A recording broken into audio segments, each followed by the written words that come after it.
I woke up and The Thunderbirds or the Thunderdome? Thunderdome. Oh, that was a good. That's one of the best transitions. That was we've nice, had. huh? That was solid. That was nice. Mad Max, Beyond Thunderdome. When Max was fighting in the Thunderdome and I was only 20 minutes in, I was like, this is it. We're already here. And then I was like, oh, that's why it's called Beyond Thunderdome. Yeah. And then at that point, I was like, this guy's a freaking genius. I by the way, that's a cool title. By the way, did the exact same thing. Really? I was like, is he gonna like fight multiple times in the Thunderdome? Yeah, because how are they gonna incorporate? I thought what was his name, Bruiser or something like that. What was the robot dude? The guy he fought. Yeah. In the thing. I need to pull up the IMDb. The IMDb. I feel like this movie is kind of a Tina Turner. Yeah, she plays the main lady. She does. She also sings a song. Yeah. For the movie. That was a little strange. That was a little weird. It was a little. I didn't like it. I was watching that. I was like, this makes me uncomfortable. This doesn't fit at all. Oh, he was called the Blaster. The Blaster. There was the Master and the Blaster. The Master and the Blaster. I thought this movie was kind of like. It was kind of like a practice run for what Fury Road accomplished, like with how much like weird, just odd shit that happens in this movie, and all the weird little character traits and personalities that are in this movie are kind of similar in Fury Road, but Fury Road is such like a refined, like kind of better thought out take on kind of the ideas presented in this movie. Fury Road is a little bit more linear, like in all the best ways. Right. I thought that you were right. You called it last week. You said that Beyond Thunderdome would be my least favorite of all of them, and it was. It is. It felt, Beyond Thunderdome felt more Indiana Jones than Mad Max. Does that make sense? Yes, like, a little bit. It was much more, I don't know if like playful is the right word, but it was like kind of a silly movie at points. Yeah. It was much more of an adventure movie than an action movie. And I think some of that has to do with like the settings that they're in, kind of some of the locale and like where Max spends his time. Can we turn this down a little bit? We're getting a little hot. We're getting a little hot on the audio? A little hot on just a tad. Yeah, let me. It's hitting in the red anytime we're getting loud. Is that any better? Looks like it. Oh yeah. Yeah, that's good. Yeah. Oh yeah. Hello? Yeah, we're looking good. Nailed it. All right. Nailed it. Hopefully it's not too quiet. You're right. I think some of it is like where they are most like at any given point. It feels like they're in like really established locations, whereas the first two movies were kind of more on the road most of the time, and all of the locations or places they were in felt a little more temporary. Yeah, I agree. You didn't feel like you were like in an established, like well-adjusted. Not that these places are well-adjusted. That's probably the wrong word, but just places that felt established or like lived in kind of. And there are a lot of those in this movie. Well, and we talked about for the first couple how you never really know what is like what Max's motivations are, and we talk about him like kind of being the reluctant hero. Right. In those movies, he was the reluctant hero at certain points in the film. In this movie, it felt like he was kind of the reluctant hero throughout. Right. Like he was very clearly playing the role of a hero or like kind of a savior type figure. Basically from like the outset. Right. Like from the start of the movie. Yes. Yeah. And for both locations, when he's at the Thunderdome, he's kind of doing someone else's bidding, but he's there to be the hero of whatever they call that place where they're like raising the pigs for fuel. Right, for fuel, for ethanol or whatever. And then he gets kicked out and he finds that tribe of people and he's like, they're like worshiping him because they think that he's this long lost pilot. And again, he becomes the hero to lead them back. Right. Because they're convinced that there's like no way for them to get home, and then they realize, well, he got here. So he kind of changes from like a guy thrust into a plan to the guy who's like kind of making the plans. Yeah. Does that make sense? Like he's almost organizing rescues and and he was much more making things happen. Whereas in the first two movies, he's just kind of reacting. Yeah. In the first two movies, this one it seems like there's a little bit more of a method to the choices he's making and the plans he's drawing up and the decisions he's making. And it's this. So the similarities are in all of them. He kind of just walks into these situations like Very he didn't true. ask to be there, right? And that remains the same throughout. That's still like an established plot point in this movie that's similar to the other two. Like this movie, I feel like the entire thing was pretty much based around him as, I don't even know what he was being in like, I don't want to overuse the word hero, but like that's what these people saw him as. He's more of like a savior in this movie, whereas in the first couple, he went through his entire journey, and then like at the end, he reluctantly did something that could help other people. Right. This movie, the entire thing was like him helping others. Like in the first two movies, he could be seen as a hero, but he could also just be seen as someone who was working for his own personal gain. Right. Whereas in this one, he feels more like just kind of a straight up like archetypal, in most senses, more of like just a legit archetypal hero. Yeah. Which isn't, I mean, it wasn't necessarily like a bad thing, but based on like how he was established and kind of the stories we experienced in the first two movies, it did feel a little out of place. Almost. Yes, I think it felt. It worked in the sense that once again Max is caught up in this story. He's just a wanderer. You know, he kind of just happened upon this situation he gets caught up in. Yeah. And once again, it's a story of Max that, as far as like his position as a urban legend, is he came in, these people are telling the story of him, and it's, again, he's there, he does something, he leaves. And that's kind of been the story of Max, is we keep just getting these brief snapshots into parts of his life. Right. The part that wasn't quite on brand is I feel like the stakes of this movie weren't really as high. Like, there weren't lives at risk the way that there were in the first one. Yeah, in the previous two. This was much less serious. Yeah. But also, like, Mad Max as a franchise kind of just makes its money off of doing weird and wacky things and having strange characters and small budgets, and they did that again. They did, but it also, to me, it almost felt like there was like too much of that. Yeah, like the fact that he goes. There was a lot of experimentation, I feel like, with this film, as far as the story goes. A lot of experimentation with like what types of characters you can throw in the story and what types of backgrounds they're going to have. Like the whole tribe of kids, you know, who were survivors of a plane crash or something, or who like believed the savior was a pilot who was going to fly him away on this plane that was out in the desert. Yeah, like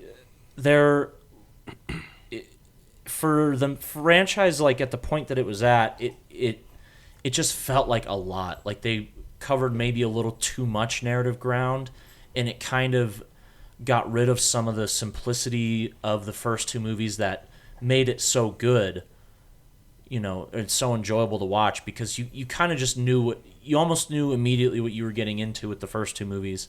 And then in the middle of the third movie, he's completely separate from the first place he gets established in, and is trying to make a difference in an entirely new storyline, basically. Yes, and I think that's the key. The first couple movies there was still a lot of characters, and they had basically two groups of people. It essentially is like the oppressors and the oppressed. In the simplest terms. Mm-hmm. In the first movie, it was the same way, but he was like a cop, or kind of a cop in like a failing society that was on the brink of collapse. In the second one, he was just the road warrior, and in the same society, in the collapsed society where like one group is trying to take over the other for the gasoline.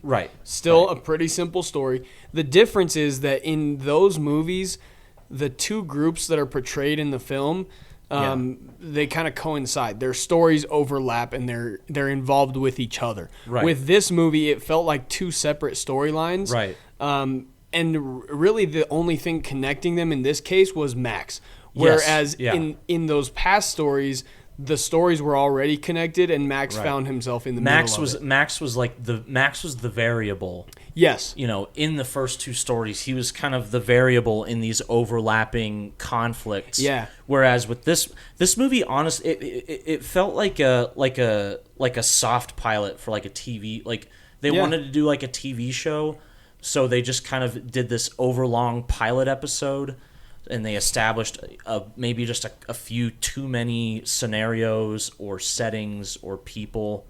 Well, and I think it just didn't really, again, like you said, they didn't overlap enough to the point where it felt like they kind of like meshed into a cohesive whole honestly, by the end. And honestly, it felt, even when they did mesh, it didn't feel real natural. Like when the society that he was kind of saving found their way to the Thunderdome and to the pigs, and like it felt a little bit forced, just because it felt like they were looking for a way to connect the two stories, to kind of get back to the like the original, And when we got back there, it was like almost a little bit confusing, like how I was just watching and all of a sudden we were like back where we started, and I was like, how did that happen? How did we get here? Like nothing has happened up until this point, but at the same time, here we are, we're like starting to wind down and the stories are finally coming together. Yeah. I think that I would have been more interested by the Thunderdome storyline or by the Beyond storyline. Like, I would have liked this movie a whole lot more if it just chose one and stuck with it. Right. Because I think they're both fairly interesting. Like the story of him finding his way to the Thunderdome, somebody's paying him. He wants to get his camels back. Like that's the whole. Yeah, he wants to get the whole reason he's there is because his camels and his cart were stolen from him. Right. And he wants them back, and the way that he does that is fighting in the Thunderdome. Yeah. And so, like, that by itself would have been I feel like a great Mad Max type story. Right. I could have watched an entire film of that. Yeah. Or I could have watched an entire film of he stumbles on some random community that thinks he's their god, and he is like torn between saving them or just moving on with his journey. Right. Like the stories are interesting, but the way that they mesh together just like did not flow well enough. And both of them, like you said, they just didn't have the stakes that the first two movies. The first two movies felt so much like these people were doing what they were doing because they had to. They had to do it to survive or to feel like they were keeping society intact, or like with the rival, like with the biker gang in the first movie, they were this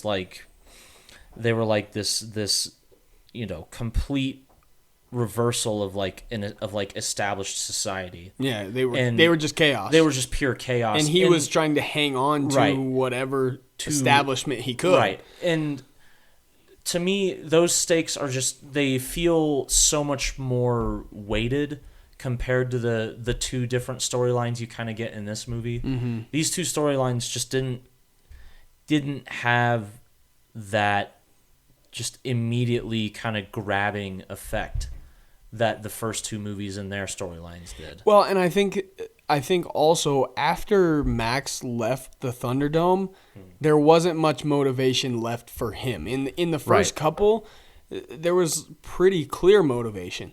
The first one, it was his family. Now, motivation for what he's doing during the film. We still don't know what gets him there before or where he's going after, but there's a reason for everything he's doing. Mm-hmm. In the second one, it is because he's a captive, and he's trying to get his way out, so he makes a deal, and he gets himself out of the situation. Mm-hmm. In this one, after the first 30 minutes of the movie, I was kind of like, what is he still doing here? There's nothing left in it for him. Right. There's nothing that he's still striving for, because the whole point of the beginning of the movie was fight in the Thunderdome, get your things back. Right. And so I don't know. It didn't necessarily feel lost, but like I was kind of struggling to find the reason why, with the way that the whole story progressed. for what ended up being the majority of the film. Yeah. Yeah, I think it's the longest of the original 3 movies too.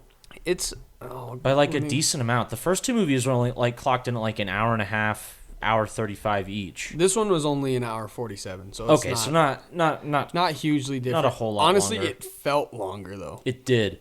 It felt like, well, and honestly, it's because it felt like they started 2 completely different stories and then just kind of tried to combine wrapped them it up. Yeah. as best they could at the end. Mm-hmm. And you could tell. You could tell the whole time. It just kind of didn't feel like things were kind of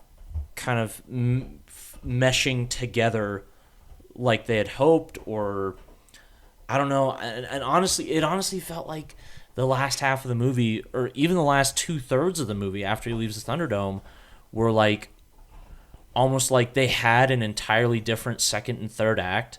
Yeah. And then someone came in and was like, let's do this instead.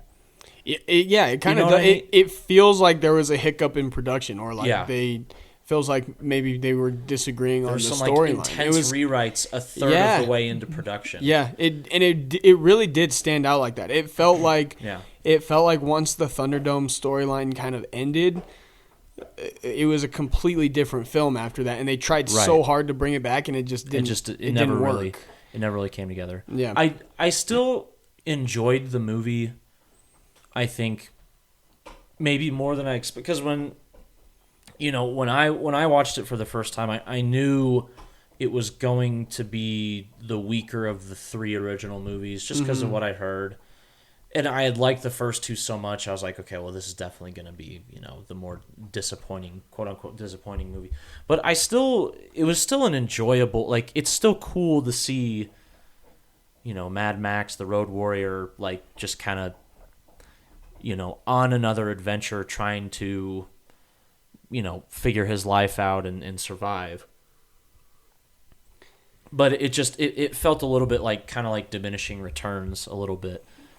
But again, having had seen Fury Road before this movie, it did feel like a lot of elements in Fury Road were pulled from Beyond Thunderdome, especially in the way George Miller kind of crafted these, not to get too much into Fury Road right now, but kind of in the way he crafted the society that we see in Fury Road. Yeah.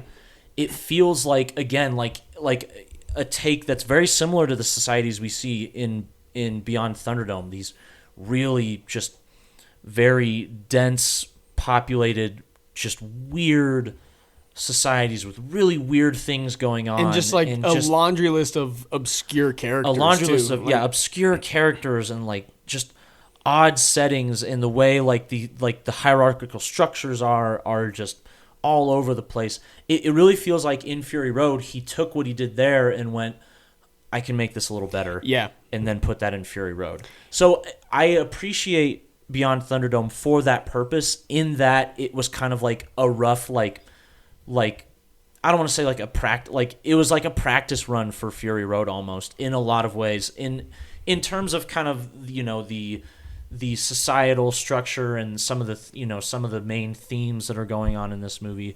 It just seemed like they didn't quite have everything kind of pieced together in a cohesive way. The way that this movie fit into just the overall Mad Max series, with the franchise, I mean, it kind of doesn't have a place in the Mad Max franchise, which is kind of weird to think about. If this were the first one, followed up by the others, I would like this movie would not be a good way to introduce Mad Max and the tone you were going for. Like if you watch this movie first, you would have a completely different understanding of what Mad Max is. Right. But that being said, having this movie as the third one, it also just stands out a lot more. We're able to nitpick and be like, well, this does not line up with the first couple. Right. Or with the last one now.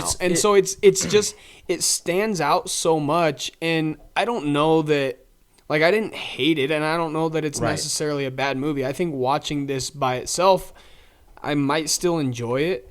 I just feel like it's kind of a film without a place. Like, this story might have been better off outside of the Mad Max franchise. It's like, it's kind of a movie that you almost have to give it a pass because of how established Max already is as a character, and how much, especially fans of the series coming in, it's like, we just kind of want to see Max. So even though it doesn't live up to the standards that were kind of established with the first two movies, it kind of, for me, in my head, I give it a pass because I'm just interested in where Max is going. Yeah. Even if this part of the franchise feels kind of just like a kind of treading water moment almost. Mm-hmm. Like you said, it doesn't really, technically none of these movies really like have a place in the franchise because they're all just like, here's Mad Max. Well, they're all very individual stories.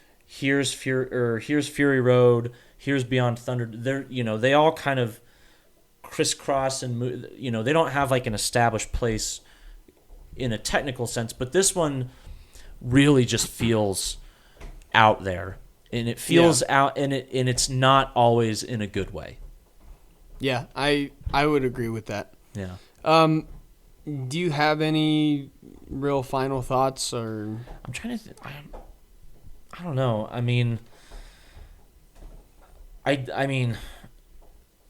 No, I'm not gonna say. Tina Turner looked good in this movie, so Gus, I have to go there. You don't. It's just a place my brain goes to. Don't. She does though. I didn't realize that Tina Turner's kind of a fox. Gus. Don't ever for that, Gus, you get to bring him out. Don't ever what? Just don't. Don't. Fine. Don't. Sheesh. I'm fine. I won't do it anymore. I like how I have the what the hell am I doing? I'm just wrapping the cord up. You look like a musician, like doing a concert. You know how they'll grab the cord so they don't trip on it? Or you look like me vacuuming. I grab the cord so I don't drive over it. Like wrapping the cord up after I'm done vacuuming. Oh, Gus. All right, guys. Take him out. Taking him out. If you are watching on YouTube, thank you. I'm pretty shit at putting stuff on YouTube because it's just a process, and I have to do it at the end of work, and I've already been there for ain't nobody got time for that. 8.5 hours, and I'm tired as shit. But yeah, thank you for watching. Be sure to subscribe, comment, hit the notification, all the YouTube things. Listen, we say this all the time. If you're on YouTube, you know what you're doing. True. How many people how many people actually got on YouTube today? Who for their first time were I don't know what I'm. How do I subscribe? What do I do? What do I do with my hands? People who get on for the first time know what they're doing. The subscribe button's right there. It's not hard to see. That's a good point. But yeah, leave us some comments. Let us know what you think. Let us know what you liked or didn't like. If you're listening on the one of many audio platforms that we're on, whether that's Spotify or Apple Podcasts or SoundCloud or Stitcher or whatever name of whatever podcasting platform we're probably you're on, there because you're on not an iPhone and you don't have Spotify for some reason, and you have to download some weird app for podcasts. A lot of phones have Spotify, right? Yeah, that's what I'm saying. You said iPhone specifically. No, I'm saying if you don't have an iPhone, if you have an Android or something weird like that, and you also don't have Spotify. Oh, right. And you're on one of those weird apps. Right. Whatever the name of that app is, good for you for finding it.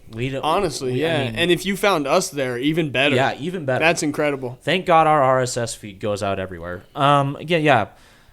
Thank you for listening. Be sure to leave a 5-star review. We really appreciate it. We are on Facebook at Front Row Seats. My gosh, are we ever? We are on Instagram at front_row media. Or just Front Row Media. Or just Front Row Media. Yeah, if you look up Front Row Media. You might not find us right away, so look up the actual at. What is that called? The actual the handle. Our actual handle. Yeah. On YouTube, we're Front Row Seats as well. Just look up Front Row Podcast. We usually one of the first few that pop up there.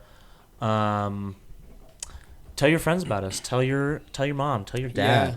Tell people who love movies. That's literally all we talk about. We wanna keep doing this, and we need your support. Listen, we don't need your support. We don't need you. We'll do it anyway. We'll do it anyway. But please, we will do it. We will don't do it, and have been doing it for $0. We don't need it, but we will shamelessly beg you for it. We will shamelessly beg you for it. We want it, is what I should say. We want your support. I don't need it. We don't need you. We definitely don't need you. But secretly, we really do. Please help. Anyway, Fury Road's coming out soon. Sure is. We're gonna wrap up the series there. Kind of give our final thoughts on all 4 movies. Give grades. Let us know what you thought about previous episodes too. Yeah, if you're just now joining us, thanks for that, and good for you. If there are previous episodes that you particularly liked, that you would want us to do more in that vein, whether it's MCU stuff or DC movies or TV shows. By the time you hear this, Front Row Frights, we would love to do more series. We also like should have released a few new movies in just the last week or two. Yep. By the time you hear this, we will have released Army of the Dead and A Quiet Place Part 2. Army of the Dead's already out, bro. Yeah. Yeah, it is. Yeah, it is. Yeah. But that's why I'm saying. Because I got you. Yeah. Quiet Place Part 2's coming. That's well, that'll be out before this is. Yeah, that'll be out. Yeah, I'll probably save this one for like the weekend. Guess what? Doesn't matter. Check us out. Check us out. Check out whatever you want to listen to. Appreciate your help and support. We'll be back with more stuff soon, though. We always are. Indeed. Yeah. All right, man. That's it. That's all. What the hell? Why are you doing that? Why are you doing this? Why are you saying that name? Why are you saying that name?